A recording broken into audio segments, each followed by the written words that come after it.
Tá aqui o Atalaia Cláudio. Hoje eu estou trazendo um tema o qual eu vivi. Eu quero contar para vocês o que eu passei an- o- como eu posso dizer, o tempo que eu passei como obreiro da igreja, antes de ser obreiro, o que eu fazia, quando eu me manifestava dentro da igreja, o que eu sentia, quando eu passei a trabalhar como obreiro, o que eu via, após sair da obra, o que se sucedeu comigo e com a minha família, até chegar o dia de hoje. Mas antes disso, de eu fazer esse relato, eu quero decorrer aqui ao longo de algumas passagens da Bíblia para vocês entenderem como é que eu vejo, a visão que eu tenho, e gostaria que vocês compreendessem ou até mesmo vissem o ponto de vista que eu estou trazendo aqui. Não para denegrir o local por onde eu passei, o que eu, o que eu senti, ou as pessoas que estão lá dentro do sistema chamado Igreja. Logo, vocês estão sabendo que é da Igreja Universal, mas eu não tenho nada contra ela, nada contra as pessoas que estão nela. Eu estou aqui trazendo um relato da minha posição, do que eu senti, do que eu vi, o que hoje eu entendo como libertação. Ok? Vem comigo. Abra sua Bíblia em João, capítulo 10, versículo. É, é, antes do 10, abra no 9, versículo 6 e acompanha comigo. Ok? Estou dando um tempinho para que vocês achem aí. Tem que estar com a Bíblia na mão, porque nós temos que ter conhecimento da verdade, porque a libertação vem pelo conhecimento. Ok? Todo mundo achou? Vamos lá. João 9, 6. Tendo dito isso, cuspiu na terra e com saliva fez lodo e untou os olhos do cego. Essa é aquela famosa passagem em que Jesus curou o cego, né, num dia de sábado. E o problema é que ele arrumou por ter curado o cego nesse dia.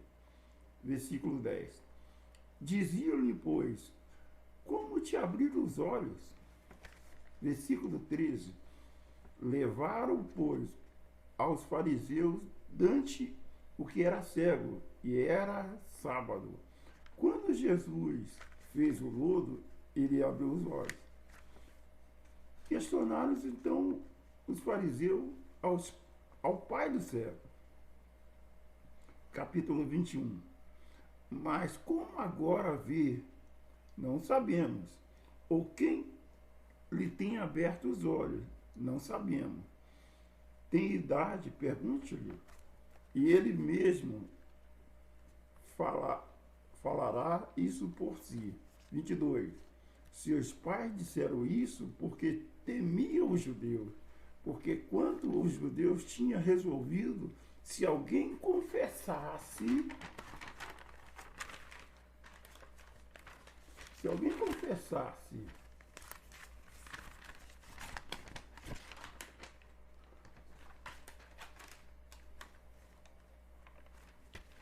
presta atenção.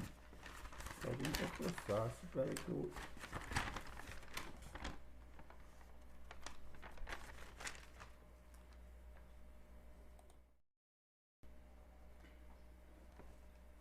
Se alguém confessasse ser o Cristo, fosse expulso da sinagoga, isso, da igreja daquela época. 24. Saíram, pois, pela segunda vez os que tinham sido cegos e disseram: dai glória a Deus, mas nós não sabemos se esse homem é pecador.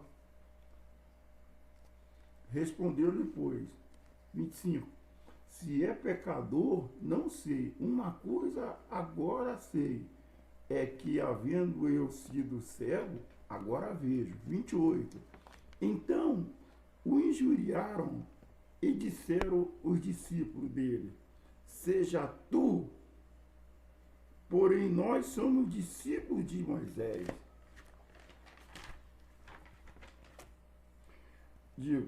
Disseram: discípulo dele seja tu, nós, porém, somos discípulos de Moisés.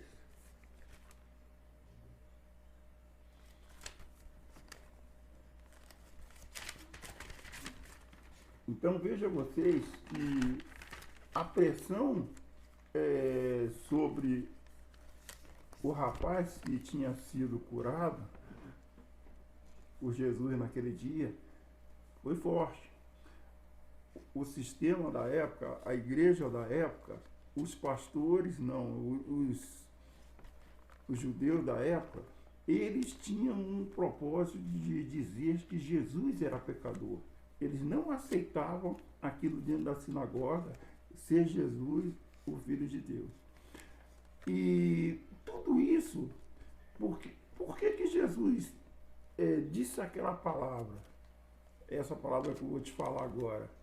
Porque tudo aconteceu por causa daquele problema que ele teve de ter curado no sábado, né? Então vamos para agora João 10. Jesus falou. Mais à frente eu vou falar do meu testemunho como uma vez liberto, tá? E uma vez também libertando as pessoas. Na verdade vos digo, aquele que não entra pela porta do curral das ovelhas, mas sobe por outra parte, é ladrão e salteador. 2, versículo 2, João 10, 2.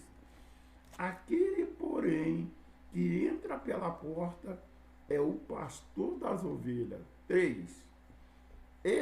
A este o porteiro abre a porta, ouve a sua voz e a chama pelo nome. E a sua ovelha chama pelo nome das suas ovelhas. Chama pelo nome as suas ovelhas.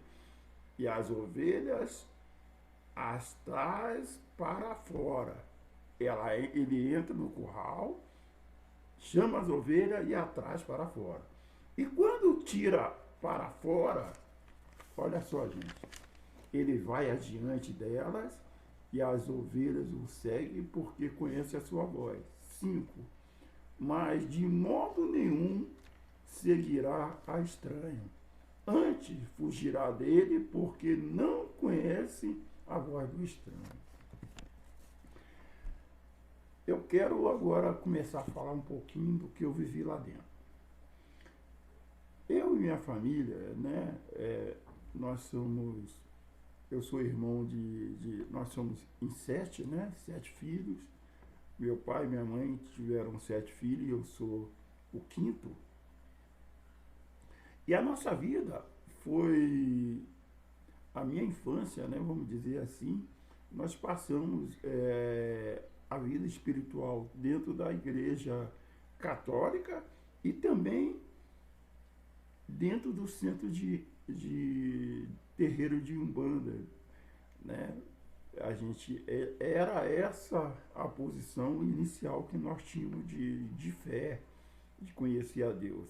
A gente conheceu Deus dessa maneira, dentro da igreja católica e também dentro de magias negras, Umbanda, Quimbanda, essa parte que trata o espiritismo. Até quando eu passei a ser rapazinho, lá para a idade de 18, 17, 18 anos, minha mãe conheceu a Cristo através da televisão, na época, e ela, vendo um programa de televisão, que a Igreja Universal fazia, ela tinha um problema na perna, e esse problema ela levou juntamente com a gente lá para fazer parte do processo de libertação. E começou. A minha mãe era daquela que ela sempre quis o melhor, a gente sempre acreditou na visão da minha mãe, tanto espiritual como material, o que ela falava pra a gente aderia com a maior boa vontade, porque ela inspirava confiança, inspirava pra gente amor. Nós crescemos naquela união, que onde a mãe falava, onde o irmão achava um ponto bacana, a gente estava com ele. E nisso nós entramos dentro da Igreja Universal e começamos o processo de libertação da família, porque nós tínhamos vindo lá do centro de Umbanda, centro espiritual, então é um prato feito a gente reconhecer que o certo era Cristo, não era que aquelas coisas eram demônio. Quando nós estávamos lá, nós não tínhamos, nós não sabíamos que a gente servia a demônio. Achávamos que servia a Deus também, porque o mesmo Deus que estava lá no terreiro, lá, as imagens que estavam no terreiro, também tinha na igreja. Lá tinha Maria, tinha Maria, na igreja católica também tinha. Lá tinha a imagem de São Jorge, na igreja católica tinha. Lá tinha a imagem de Cristo, na igreja católica também tinha. Então nós achávamos que era só detalhe de onde está servindo, porque também serviam, éramos servos de Deus. Assim pensávamos nós. Até que nós começamos a ouvir a palavra lá dentro e a entender e aceitar aquelas instruções como verdade. E aconteceu que começou a manifestar um, manifestar outro. Quando via, estavam uns 4, 5 irmãos, tudo manifestado dentro da igreja. E aquela coisa, né? Uma família toda manifestando, manifestava em casa, manifestava também dessa maneira. Até que, por algum período, a gente passou fazendo esse tipo de libertação, e essa libertação fez com que, depois que parou, a gente passou a achar, estávamos livres daquelas entidades, começamos a fazer a obra, né? Como muito feliz por ter Cristo nos tirado daquelas trevas e nos levado agora para a sua luz. E começamos, a primeira foi minha irmã, começou a ser obreira, depois eu fui obreiro, depois meu irmão, e assim a gente nos éramos felizes dentro da igreja, servindo a Deus e fazendo com que, e levando as pessoas que um dia estavam lá no cativeiro, eu costumo brincar com a palavra canjerê, mas lá no centro de Umbanda, a gente visitou nossos colegas, nossos amigos.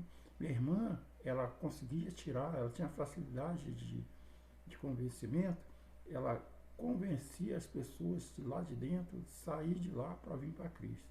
Ok. Passamos esse tempo dessa forma. Até que a responsabilidade da obra chegou, nós trabalhamos libertando pessoas, sessões de descarrego, sessão daqui, sessão dali, visita em hospitais, visitas em presídio. Eu fiz tudo isso por amor a Cristo, pelo primeiro amor. Ok. Isso se passou 14 anos. 14 anos fazendo esse tipo de trabalho, até que eu tive a convite do bispo, a posição que a igreja tomou em relação ao trabalho que eu fazia secular, pediu para que eu fizesse a opção, ou a igreja ou esse trabalho. Eu, como já tinha um certo posicionamento a respeito do meu trabalho, eu falei, eu vou seguir o trabalho. Foi a parte que eu tive que sair da igreja. Ok, saí, e depois que eu saí, passaram-se até o dia de hoje, mais de 20 anos que eu não sirvo a Deus dentro de uma igreja.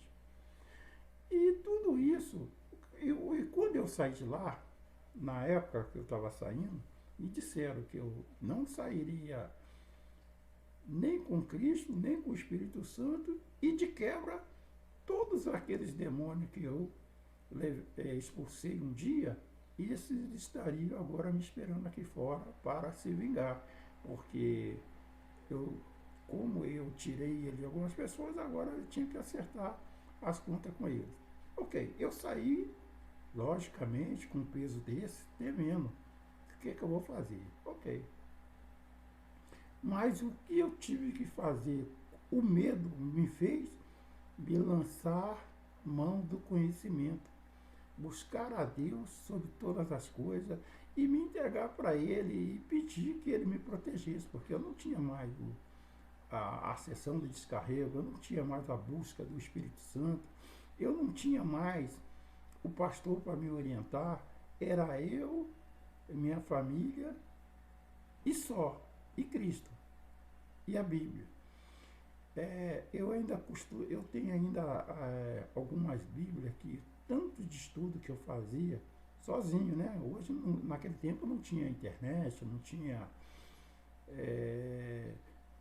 nada para que você pudesse se apoiar de alguma palavra, como tem hoje a facilidade da gente ouvir uma pregação através do celular. Não tinha, na época não tinha. Então eu busquei a Deus ali dentro e Deus, cada vez que eu lia, eu não entendia, ou entendia de outra forma, e Deus foi me dando, foi me dando, foi me dando, até que um dia eu falei, ou tudo ou nada, ou Deus é comigo, né, como costuma dizer, ou Deus não é. E aí eu falei, eu até tentei voltar para uma igreja aqui, uma igreja lá, mas dentro de mim dizia, eu sou contigo. E hoje se passaram, vamos dizer, 27 anos, e aquela palavra nunca saiu, Deus é comigo. E aconteceu o quê? Hoje eu tenho uma família, né, vamos dizer assim, 5 meninos, e Deus tem provado tempos e tempos que ele tem sido comigo. Aquela voz dizia que ele era comigo, nunca afastou do meu coração. E hoje, graças a Deus, meus filhos estão aí, são se formando, e eu sem condições financeiras para dizer que hoje, dentro dos meus filhos, vou estar se formando advogado, engenheiro, contador.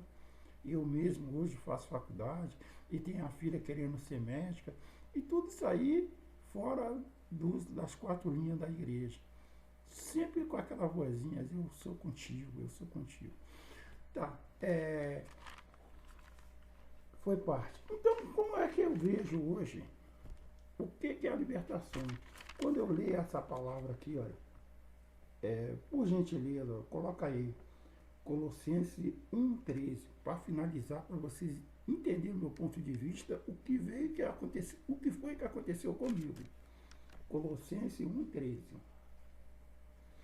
E ele nos libertou do império das trevas e nos transportou para o reino do Filho do seu amor.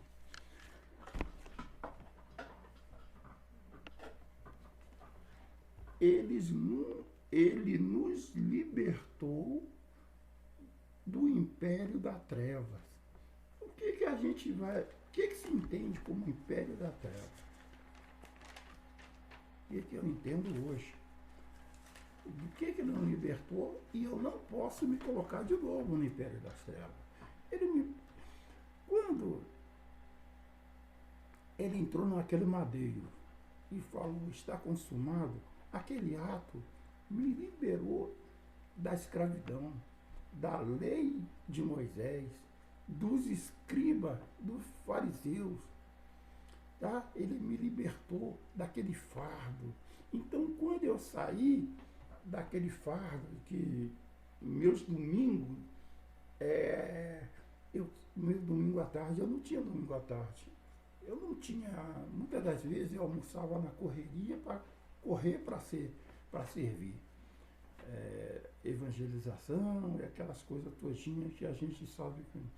E eu tinha aquela obrigação que a lei de Moisés me obrigava. O dízimo meu tinha que ser contado.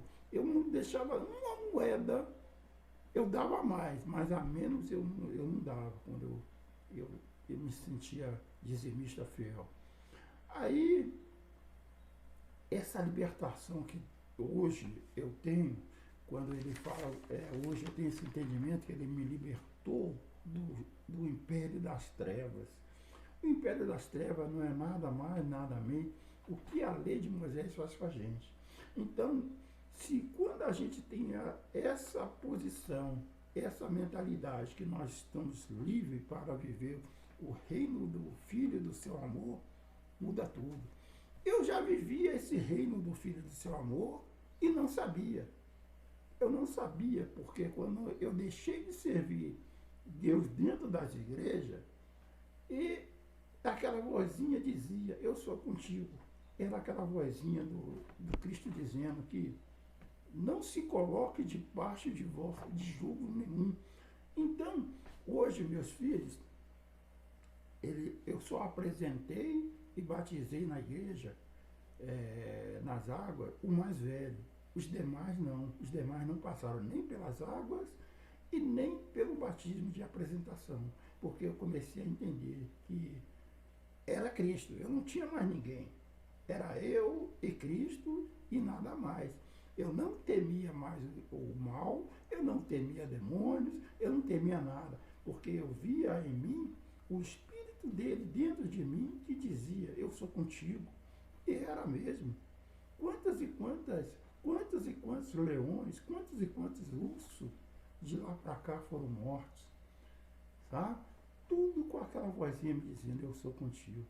E hoje, eu tenho colocado à disposição de seu atalaia para ajudar as pessoas, para dizer que tudo isso que a gente viveu aí, vive dentro das igrejas, é fábula. Porque se a gente colocar-se aos pés de Cristo dizendo, me ajuda, ele disse de maneira nenhuma lançaria fora. Problemas virão, mas você vai ter aquela certeza que com o Espírito Santo, ele falou que derramaria dentro da gente, e ele está dentro da gente. E esse Espírito, quando ele for, é um penhor. Não sei se vocês já penhoraram joia na caixa. Antigamente ele tinha esse costume, esse hábito. Você ter uma joia preciosa, você ir lá penhorava. E esse penhor, como é que se dá? Vamos dizer que a joia vale R$ 500. A caixa te dá R$ 300 e você, para resgatar aquela joia, quando a data chegar, você tem que pagar os R$ 300 mais algum jurinho para resgatar uma joia que vale 500. Então, o que é o penhor do Espírito? Deus colocou o Espírito Santo dentro da gente e quando ele for resgatar, ele vai pagar. Ele pagou, ele vai pagar para levar esse Espírito que é dele por um preço maior. Então, nós somos esse vaso que tem dentro de nós essa joia, que é o Espírito Santo. Então, de maneira nenhuma, a gente tem que ficar mais temeroso com o espírito do mal, porque o espírito do mal, uma outra vez eu vou falar para vocês, é uma outra coisa que eu creio, ou eu posso falar como para mim, que se existisse tudo aquilo que eles falassem, minha vida eu não estaria aqui para contar testemunho. Como hoje eu creio que, hoje eu aprendi que ele foi aniquilado e hoje eu vivo no reino do Filho de seu amor, ele em mim e nem no meus ele toca, certo? Então, eu quero agradecer e dizer muito obrigado por vocês terem estado comigo até aqui. E peço que vocês que estão me acompanhando, deixe seu like, faça a sua inscrição para que outro vídeo que eu venha lançar, eu devo lançar um por dia, vamos ver se eu consigo aí por causa do trabalho, mas eu vou estar lançando alguns vídeos e esse vídeo, se vocês tiverem inscrito e anotar o sininho aí, deve chegar para você a notificação que mais um vídeo foi lançado, tá? E ficar na paz, eu tenho mais assuntos aí para tratar com vocês, como atalaia, avisar que Em Cristo nós somos livres. A verdadeira libertação se dá na mente, porque tudo isso que fala que vai nos atacar exteriormente não existe. Se você conseguir se libertar na mente, com conhecimento e a verdade, acabou. Você vai ficar seguro, porque o dia que você fechar os olhos, você vai se encontrar na graça, na glória. Amém? Muito obrigado.